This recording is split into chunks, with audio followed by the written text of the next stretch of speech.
આજરોજ રાજકોટ મ્યુનિસિપલ કોર્પોરેશનની સ્ટેન્ડિંગ કમિટીની બેઠક હતી. ભારતીય જનતા પાર્ટીના સર્વે કોર્પોરેટરની સંકલન બેઠકની અંદર આજે કુલ 67 દરખાસ્તો હતી. એ 67 દરખાસ્તો આજે સ્ટેન્ડિંગ કમિટીની બેઠકની અંદર મંજૂર કરવામાં આવી છે.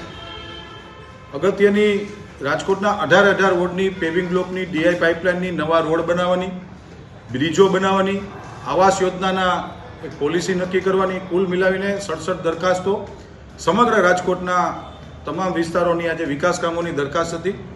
આજની સ્ટેન્ડિંગ કમિટીમાં 2 અબજ 16 કરોડ 3,37,833 રૂપિયાની એટલે કે 216 કરોડની માતબર રકમની આજે સ્ટેન્ડિંગ કમિટી રાજકોટની જનતાના વિકાસ કામો માટે, રાજકોટ શહેરના વિકાસ કામો માટે આજે રાજકોટ મ્યુનિસિપલ કોર્પોરેશનના ભારતીય જનતા પાર્ટીના શાસકોએ આજે મેં લોકોએ મંજૂર કરવામાં આવી છે. અગત્યની દરખાસ્ત, કોઈ પણ સિટી જ્યારે તમારું ડેવલપમેન્ટ થતું હોય ત્યારે એના રોડ, રસ્તા, ફ્લાયઓવર, બ્રિજોની આવનારા સમયની, વર્તમાન સમયની એને માંગ હોય છે.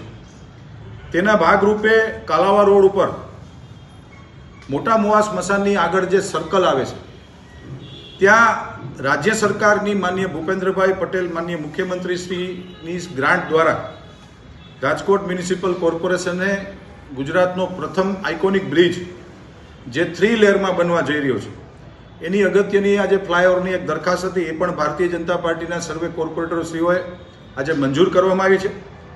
આ ફ્લાયઓવર બ્રિજ 30 મહિનાની અંદર એજન્સીએનું કામ પૂર્ણ કરવાનું રહેશે. 141 કરોડના ખર્ચે રાજકોટ મ્યુનિસિપલ કોર્પોરેશનના મોટા મોવા સ્મશાનની આગળનું જે ચોકડી છે આ સર્કલ ઉપર અમે લોકો બનાવવા જઈ રહ્યા છીએ, જેનું આઇકોનિક બ્રિજ તરીકે બહુ સારું બ્રિજ બનાવવાના છે, જે 3 લેયરમાં આવશે. અંડર બ્રિજ આવશે, પછી મેઇન રોડ આવશે ને એની ઉપર ફ્લાયઓવર બ્રિજ આવે છે.